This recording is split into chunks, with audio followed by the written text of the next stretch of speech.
Welcome to Legends in Leadership, brought to you by ISF and the Carrington Group. Legends in Leadership is an inspirational podcast featuring the stories of leaders who are making a difference. Our goal is to inspire you with the stories of leaders who come from humble beginnings, overcome challenges, and ultimately rise up to make a difference in people's lives.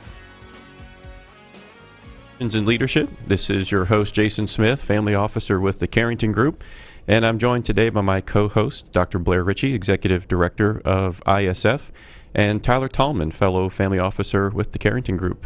Morning, guys. Hey, good to be here. Milestone day, episode 30. Number 30. Yeah. Who would have thought? Yeah. So as we do every week, 29 times before, I'm going to hand it over to Dr. Blair for our leadership trivia question. You know, I'm not running out of legendary leaders. That's a good thing. Yeah, right. But today's legendary leader is straight out of this week's headlines, so let's see how much you guys have been paying attention, all right? Mm-hmm.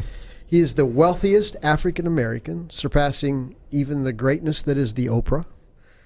As an infant, his mother carried him to Washington, D.C., where he may have been the youngest person to hear Dr. Martin Luther King Jr.'s I Have a Dream speech. He grew up in a predominantly middle-class African-American neighborhood in Denver, Colorado. Does have a pretty nice little place down in Austin, pretty nice little place out in Malibu, pretty nice little place in New York City. Nice thing about being billionaires, you have a lot of pretty nice little places. His career started out as a chemical engineer, but he soon went back to school to earn an MBA in finance and marketing from Columbia Business School.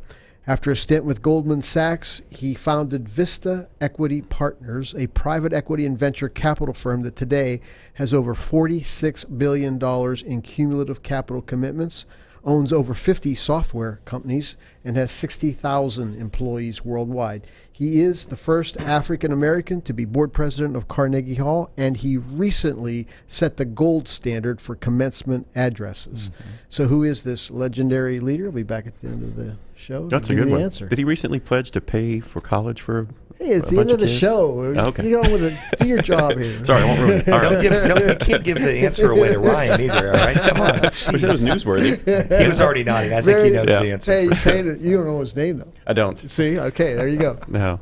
Well, we are excited to have Ryan Cassin with us today. He is a digital and political strategist at the intersection of business, politics, and technology. Nice. A recent recipient of Campaigns and Elections Rising Star and Dallas Business Journal People on the Move, Ryan has established a reputation for creative solutions and innovative ideas that deliver results. Ryan has led digital programs for corporations, nonprofits, hedge funds, universities, and political campaigns, ranging from legislative caucuses to multi-million-dollar statewide races. Before discovering politics, he began his career at age 14 as a sought-after software developer and is one of the youngest credited developers of the Firefox web browser. His unique background makes him a perfect fit for forward-looking individuals and organizations that want to use the internet to build stronger connections, establish thought leadership, build audience, and inspire action. He's a passionate advocate for entrepreneurship and is the finance chair and president-elect of Entrepreneurs Organization Dallas chapter. Currently resides in Dallas, Texas, technically Allen, Texas, with his wife, Carissa. Welcome to the show. Hey, thank you so much. Honored to be here for 30. Yes. So a variety of interesting topics that I'm looking forward to getting your thoughts on. But want to start as a leadership show with getting a story or a time, maybe a person or an experience in your life that really set an entrepreneurial fire or interest in your life. Yeah, absolutely. So growing up, had great family, a lot of support, but one of the things that I think I found out later on was unique about my upbringing was that we were moving every 2 years in some cases. In some places we lived a particular location only 8 months. I was born in Seattle, but moved Anchorage, Alaska, Grand Rapids, Michigan, Gaylord, Michigan, Duluth, Minnesota, Cincinnati, Ohio, Lenawee County, Michigan, all over the place. Wow, sound like Johnny Cash here for a second. Yeah. My parents would joke that they kept a packed suitcase under our beds in case we got the word in the middle of the night that it was time to move. Wow. So, but what it really taught me was perseverance and independence, which are two fantastic qualities I think that have really helped shape how I have followed my entrepreneurial journey, and I think one of the things that has powered a little bit of my success. So perseverance, just in terms of, having the confidence and the willingness to make new friends and to deal with a lot of change and to look for stability where you have it, but accept where you have some instability. And also perseverance in getting no's. Sometimes, not everybody wants a new friend, and somebody, doesn't care about the new kid, and that's okay. But it also taught me the value of independence and going my own way and knowing my story and being okay with that, and sort of living to my own set of values as I developed them growing up. So I think both of those have really paid dividends as I've gone out on my own and started this entrepreneurial journey. Yeah. Was your dad in the military? No, he was in a pharmaceutical company, and they worked primarily with VA health systems. And so, no, not in the military, but some of the same sort of expectations in terms of moving around quite a bit. I thought he was a preacher. You were in or witness protection. Maybe this is all an elaborate cover story. You were in a lot of places where it was pretty chilly. Yes. We're pretty familiar with Grand Rapids, Michigan, which is a separate conversation, but the lake effect is real there. That's real. And then in Duluth, off Lake Superior, that was cool. Yeah. So I'm curious what you picked up living in all these various places throughout the country. Was there a lesson to be learned in different areas of the country that you bring with you? Yeah, it's interesting because, one of the things moving to Cincinnati compared to Minnesota, I had apparently picked up a little bit of a Minnesota accent. And my yeah, exactly. And my dad was like, okay, well, it's not quite the South here in Ohio, but it's certainly not Minnesota. So you're going to be a little different if you don't adapt. So, I mean, little things like that. But what I think was really surprising is how the same so many people are. They're, the things that people want and the opportunities that they seek out.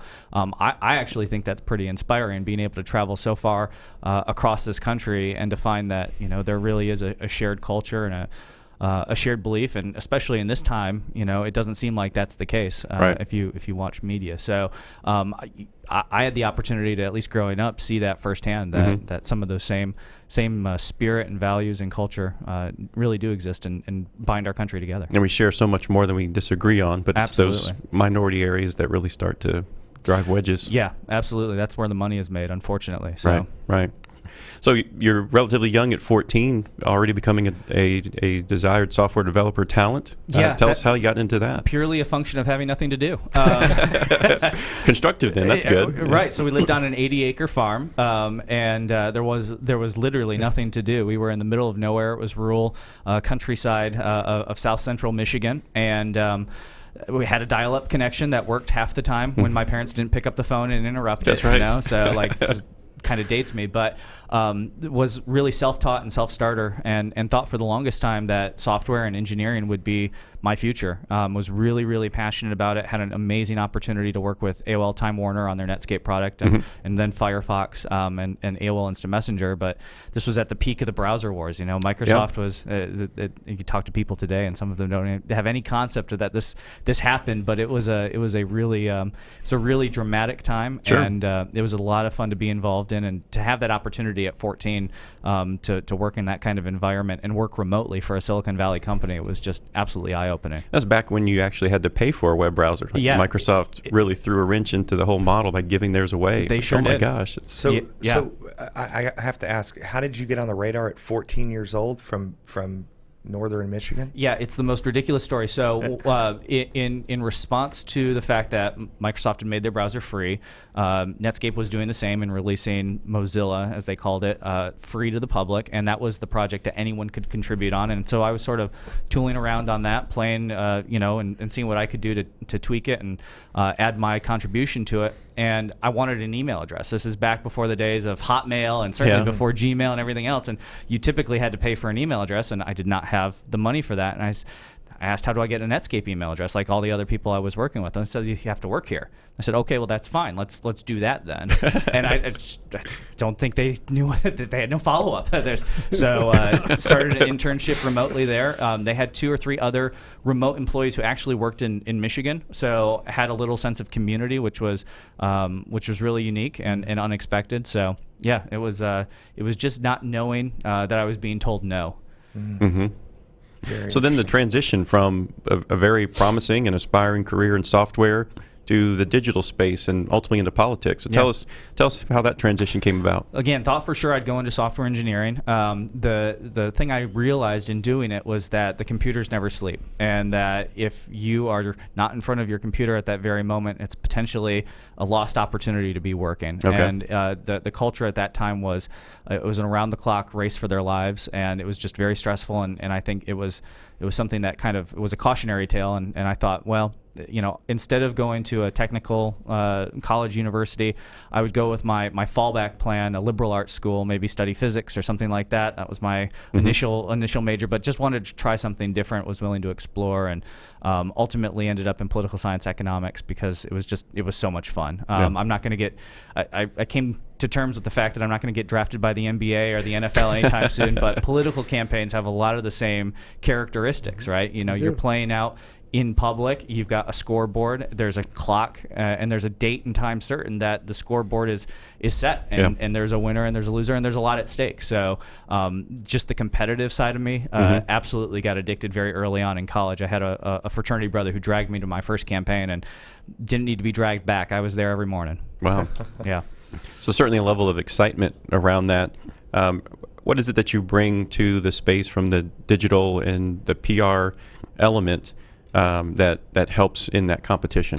Yeah, so the digital element, my first campaign was in 2004, and so knowing how to use a computer was a real differentiator. It allowed me to, be upgraded from folding and sealing mail to, sending out email newsletters. As just the only guy who could do that. And for the first 5 or 6 years, as I was traveling around the country doing political campaigns, that was my in, is that I had this technical background at a time when, it was very hard to find people who helped with that. And at some point, I got married and decided, I don't want to keep moving around the country, working on one campaign and tying my fate and my future to just one person who was running for office.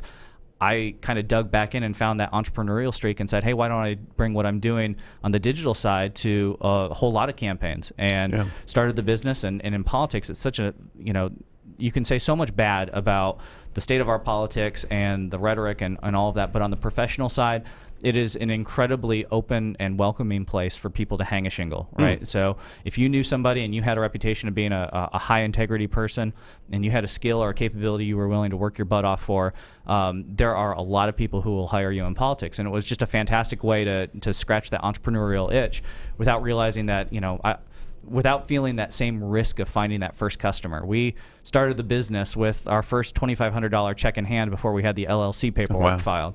Now, come to find out that client was $45,000 in debt to us by the time the relationship ended. So learned some hard lessons very, very quickly along the way, but it was an incredibly welcoming environment, and that just made it a whole heck of a lot of fun too.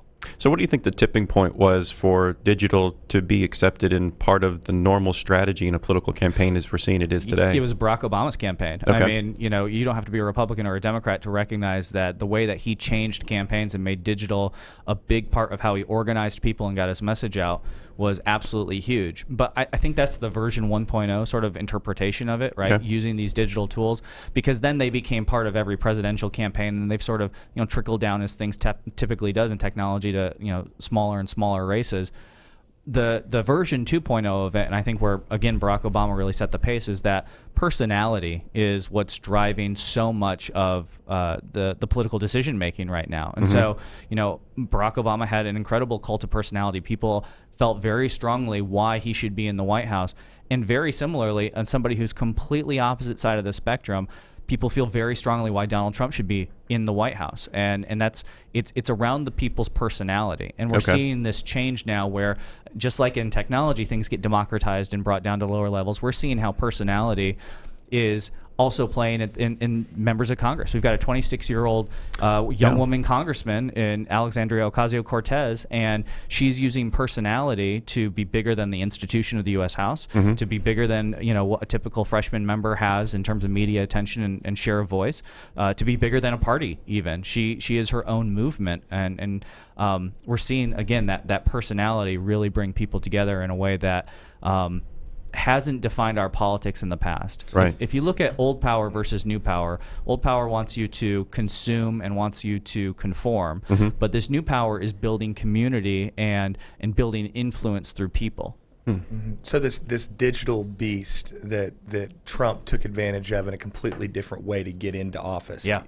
Do you think that there's potentially the opposite effect for him moving forward based on what we're seeing him and the way he's using digital media? And how do you think that'll impact the next presidential election? So I think one of Donald Trump's great skills is his ability to know who his supporters are and have a direct line of communication to them. Right. And that is where he has retained so much power even after the campaign cycle, is that direct communication with the people who he can count on, no matter what, thick and thin, right? So I think that's his incredible advantage going into the reelection. I mean, there are some reports that he's spending $500,000 a week on Facebook advertising. I mean, he's continuing to massively invest in that platform because he understands that that's how they won the election last time, was to know exactly who you needed to turn out to vote, exactly what you needed to tell them in terms of a message that would motivate them, and then just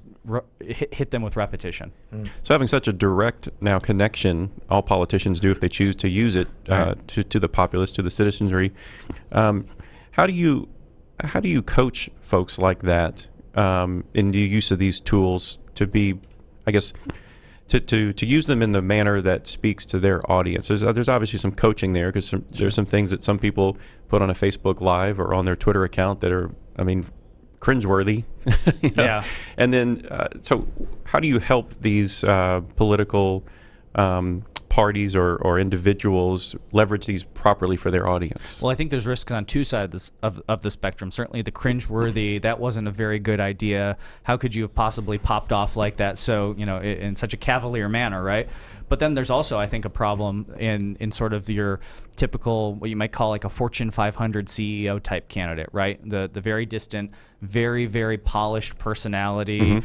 It's sort of the Goldilocks effect, right? Not too hot, not too cold, just right. Well, that pleases nobody, especially in this environment, right? And so you have to know what you believe, and you have to lead with your values, and you have to be willing to put yourself out there in a way that hasn't been expected in the past. There has to be real personality, a real window into who you are as a person, how you make decisions, what your thought process is, what you're wrestling with, a greater degree of transparency and vulnerability that leads to authenticity. And I think authenticity is a word that's thrown around sort of willy-nilly, but that's how you get there, is that transparency, and it's that willingness to have a candid conversation with who you know your supporters are. Okay. So being bland is actually worse than... It's the worst. Okay. There's nothing worse than fitting in and being bland right now. Yeah. Like being ignored, right? Nobody wants to be ignored. It's worse than being dead, right? Right. And I think this is what AOC does so well, is it comes naturally to her to use these tools like Instagram and Facebook and what have you. She knows, she has a sort of an intuitive sense just from growing up at a certain point how these tools work and how people interact with them in a way that it's not foreign. And so she's already got a leg up, right? And we'll see more and more candidates who have sort of a native understanding and embrace of social media continue to succeed and do better. Yeah, because you compare how she does it versus how Elizabeth Warren tried to do it, and it's just a complete fail on one side, and the other side, whether you agree or disagree with the message, right, you see the impact that using the same tool has in very different ways. Absolutely. It bleeds over into celebrities too. We won't name names on the show, but it seems to me half the time you don't even really have to be that talented in whatever field you're in. But if you're controversial and you get it out and you do it well, people want to hear that. People want to listen to that. It's like they gravitate to that. And it's pretty fascinating. Yeah, you want two things, right? You want advocates, certainly. You want friends and people who are on your side, but you want adversaries as well. And you want to make sure that you've thought consciously about who it is and what sort of signaling there is by picking your adversaries. Like the people who don't like you, that's signaling to the people who do like you that they're in the right group, right? It has a reinforcement effect. Yeah. So how are you transitioning this to help people who are semi-public figures?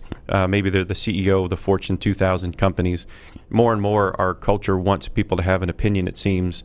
You can no longer be like the bland, pragmatic brand. Right. People want you to have a stance on some highly polarizing issues. So how are you innovating in that space to help in the for-profit arena? I see a lot of parallels to the personal brand space for leaders in the public eye, CEOs, directors on boards, nonprofit leaders, to where politics was in the 2008 to 2012 range. That was when the big change happened, again, around the Obama campaign, that people began to recognize that it was no longer enough to be a brand. And if you think about like the Bush-Cheney 04 campaign, that was a really important thing to them. The brand meant something, right?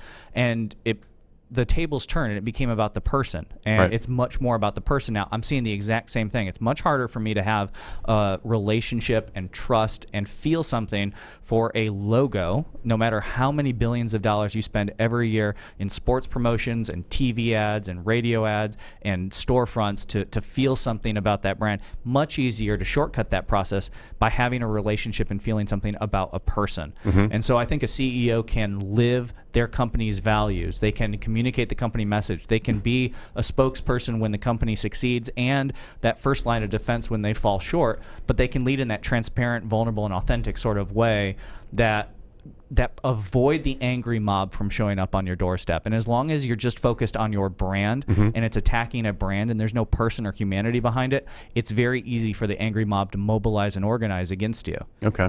Because it used to be the exception that someone like a Steve Jobs would be so visible in front of a company, but now we're seeing that's becoming the norm. So Harvard did a study on this, and they found that more than 80% of consumers expect leading brands to have opinions about issues they care about. I mean, just break that down. First of all, that's a massive portion of the public, but second of all, to have opinions about things they care about. Okay, what are those opinions and what are those things that they care about? What do they care about, right? Right. I mean, there's a whole lot that's baked in there that has to be teased apart, and I think that's where our 8-9 years in the business and then beyond that in campaigns and the political space really, I think, gives your CEO type a leg up. We've seen we understand how messages are going to be received by different audiences and how some people will like it and some people won't like it. So how does that work? Have you guys created some sort of proprietary software that analyzes that? Share with us a little bit about how you're able to have that leg up and helping CEOs and folks like that. Yeah, so we definitely do have a software piece to it, and that's been one of the most fun parts of the entrepreneurial journey is having this software background, is that we're able to build new things and kind of speak that language as well. So there is a software part of it, but there's a proprietary process on top of it, and that's where I think we really, how do we get the best creativity out of our team and working with people who've never done this before? It's by having a really defined process where we go in and we put together perception pathfinders. This is 10 value statements about how somebody's going to be perceived, and informs all of the content that we create on their behalf. We have audience finders and peer maps. Who are the other people in the space who are doing this, and who are the people that you're trying to reach? What do they care about? Where do they consume? How many people are there? What sort of action are they willing to take on your behalf? We put all of that together, and it informs a strategy for the type of content that we publish on a leader's behalf. So I'm kind of circling this back to the leadership context. I'm curious, in your company, as a millennial yourself and hiring millennials, but also in a very multi-generational workforce, and also in political campaigns appealing to 3 and maybe even 4 generations, what is your leadership approach within your company to helping bridge some of these perceived differences and maybe some actual differences amongst the generations? Yeah, absolutely. So it happens that the majority of our workforce is millennial generation, millennial aged. We're mostly getting people after they've done their sort of tour of duty, if you will, on political campaigns, and they want to settle down and sort of follow the same story that I had, where it's like, you don't want to travel the country anymore. You've got this experience from campaigns and politics. Come, work here, and we can create an environment where there's some stability and some predictability. What we have found, I find that a lot of fellow entrepreneurs talk about their teams as family, and I think that may be great for them. But for me, the definition of family is unconditional love. And that's definitely not the environment that we have in our office. What we've done is we've sort of stolen a page from the Netflix playbook and said that our team is going to be like a pro sports team. We're going to have extraordinarily high expectations. We're going to work our tails off, and we're going to pull each other up when we have bad days. But we're a professional sports team. We really want to perform at that elite level. And when we take the field, everybody wants to win. Have we put the practice and the preparation in beforehand to make sure we perform at our best? And then what I found with millennials, and this is a whole team effort, and I am speaking as a millennial myself, so I very much resonate with this, is that they want to be poured into. That they want to certainly learn more on the job about how to do their jobs the best possible way, but that they want a more complete picture of personal growth and development. Sure. And so what we've done is we have weekly lunch and learns where presentations, every member of the team rotates around and takes on a presentation to teach something. Originally, this was our internal sort of training process, and by the time we were done with about 15 or 20 of these units, we realized we've taught the business, we've taught the how of what we're doing, and there's this whole incredible opportunity to turn it into something about, managing your finances, how to make sure that you're growing as a leader in terms of communication with other people. How do you develop yourself as a professional? And I think that, it's made them better if they go on to move to other jobs, but instead it's kept them more likely to stay with us. Right. We have very low turnover, and I think it's because we really pour into them. And then another thing we do is a monthly book club where the company buys them a book, and again, sometimes it's about the business, but more often than not, it's about some sort of personal or growth or development. And then we'll go and we'll have, an hour, 2 hour long session and review the book and what did we learn, what did we pick out, have conversation around that. And not only is that great culture and team building, and I think reinforce that notion of a pro level team, but I think it really creates a lot more loyalty among the people that we have the opportunity to work with. Yeah. And I appreciate that distinction between family and that sports team analogy, because you hear top level performing athletes talk about there's a business aspect to this as well. Right. And so, I'm fully committed to this locker room while I'm in this locker room, but you need to have that opportunity to have accountability and make decisions about the team. They're certainly aware of time. I think it's really interesting because I think that in corporate America, we've got to figure out how to pour into the millennials. Because, if we look at just statistics right now, we've got $170 million worth of college debt that's sitting out there, that's sitting out there. And we have the millennials that are often accused of what? They can't find their purpose, or they can't find their direction, and so they bounce from job to job to job after college. And so I think one of the things you brought up that's so interesting is how do we figure out how to get corporate America to, intentionally try to figure out how to pour in to the millennials and help them find their purpose earlier on. Or we're just in this kind of vicious cycle where we've got a bunch of kids really sitting on the sidelines who've spent a bunch of money on college and they can't afford to make their loan payments. So, we'd have to have a whole nother podcast to get into that. But yeah, we could easily do another half hour on that alone. But I think what you've described is a huge competitive advantage you think about like North Texas or Dallas, right? Unemployment is incredibly low. Finding good talent is incredibly difficult. This is the competitive advantage that entrepreneurs and small businesses have, is that they've already figured this out and that they have the ability to be agile and really pour into their team in a way that corporate America may not have figured out yet. And so I'm a huge advocate for entrepreneurship, and I just think that the fact that we have the opportunity to figure that out and corporate America is still struggling with it is one of the reasons people work for small companies. Absolutely. So do you buy in that millennials, it's really about that they're not poured into more or less than it is that they want to move up too quick? Because what you hear is they get into a job, they don't want to do the hard stuff like making copies and learning and working in Excel spreadsheets and all this. They want to kind of move up into this middle management role and then move up and move up and move quicker. Do you think it's because they're just bored? Is that what it really is when they come into these entry level jobs? Or not getting? What does that look like in your mind? I don't know about board. I think if there is a path to show how you are growing as a person and you have the opportunity to achieve, I think that's a great workplace for anybody. And I don't think millennials are some alien species. If you create the opportunity to grow and to achieve, you'll have good people do good things for you. And I think we've also seen where our career paths and the professional elements of our lives have become more and more important as a society over time. Where you might have previously identified yourself more as things that you do or are a part of outside of work, today we almost initially identify ourselves with what we do. And so if that's not fulfilling, if that's not developing you as a person, then there's a mismatch. There's a sort of a loss of purpose. Absolutely. I think it's interesting, too, seeing the generational kind of overlap that's happening, is that a lot of our upper management, they're older, right? They came from a completely different era in life. And now you get these youngsters that come out of school and they've got all of these interesting and amazing talents, just like your pathway to get into what you're doing now. And hey, I'm speaking on behalf of the millennials. Sometimes they run harder and faster based on their talent skills than I think upper management's really comfortable with. And so there is this kind of tug of war going on of going, ooh, I don't know, you're kind of stepping over on my playground and in my comfort zone. And then the millennials going, look, I'm just trying to help you, and I want to go harder and faster to help you get there. And so it's this uncomfortable place to be in. So a fascinating topic. It really is. Well, we'll definitely have to have you back on the show, Ryan, and maybe dive into this issue, for a full 30-minute episode, because I do think it's affecting not only the company's abilities to grow and deliver on their promises, but the future of our workforce as millennials become the largest population in the workforce. That's right. So in the next year or two. Yeah. So thank you again for taking the time to be part of the show, and we're going to turn it back over to Blair to hear about this billionaire that's overtaken Oprah. Well, you were right. He is the commencement speaker who promised to pay off every Morehouse College student's debt, right? Student loans. Yeah. So who is he?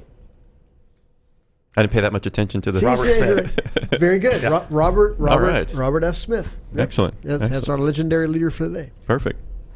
Well, folks, that's a wrap for our show today. On behalf of Tyler Tallman and Dr. Blair Ritchie and our special guest, Ryan Cassin, this is Jason Smith wishing you a good day.